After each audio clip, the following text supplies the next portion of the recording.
आम्हाला एक इंटेलिजंट कडून खबर लागली की एक 20 आतंकवाद्याचा ट्रुप्स भारतात घुसलेला आहे आणि ह्या रस्त्याने जाणार आहे.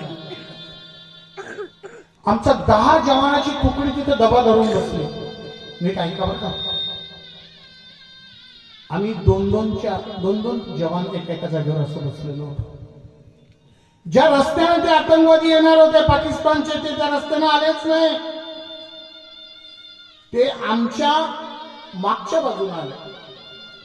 सकाळी सकाळी दिवस उजाडाची वेळ होती. काय सांगायचं महाराज, माझ्या जवळ माझा सोपी सौंगडी एक विजय नावाचा एक जवान बसलेला होता.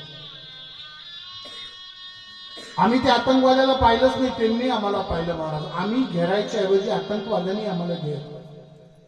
जसा मुसळधार पाऊस पडावा, धो धो धो धो धो धो धो धो गोळ्यांचा वर्षाव केला महाराज. काय करावं काही सुचना नाही. आम्ही पुढून मागच्या बाजूला वळलो. आम्हाला मिलिटरीने बाहेर केलं. माझा जो सोबती होता, माझ्या जवळचा मित्र, 4 बहिणीच्या वरचा एकुलता एक भाऊ. 15 दिवसात बहिणीचं लग्न होतं महाराज. एक गोळी अशी आली, बरोबर त्याचा माथ्याचा वेध घेतला महाराज. जसं नारळ फुटावं ना तसं त्याच्या टोकीच्या नारळ फुटाल्या. माझ्या अंगावरती रक्त आणि मांसाचा चिखल झाला.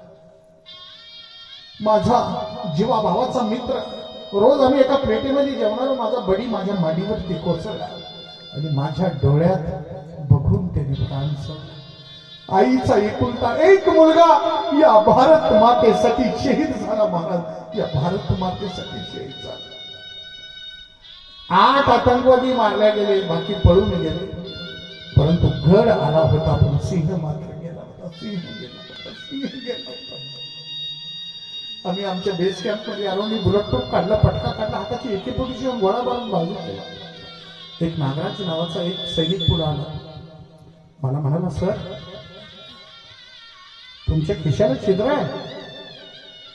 मी सहज बघितलं, छोटस छिद्र पडलेलं होतं. शर्टचं बटन खोललं. महाराज, मी 24 वर्ष मिलिटरी जरी नोकरी केली ना, संध्याकाळी हरिपाठ वाचल्याशिवाय मी कधी जेवण नाही करायचो महाराज. कधी जेवण नाही करायचं. माझ्या आईने मला सांगितलं होतं की हरिपाठ कधी विसरायचं नाही आणि खिशातून हरिपाठ ड्युटीहून कधीच काढायचं. 24 वर्ष माझ्या डाव्या खिशामध्ये हरिपाठ राहिला मला. मी हरिपाठाचं पुस्तक बाहेर काढलं. हरिपाठाच्या पुस्तकावर ज्ञानोबा माऊलीचा फोटो होता. ज्ञानोबा माऊलीच्या फोटोच्या मधोमध चित्र होतं.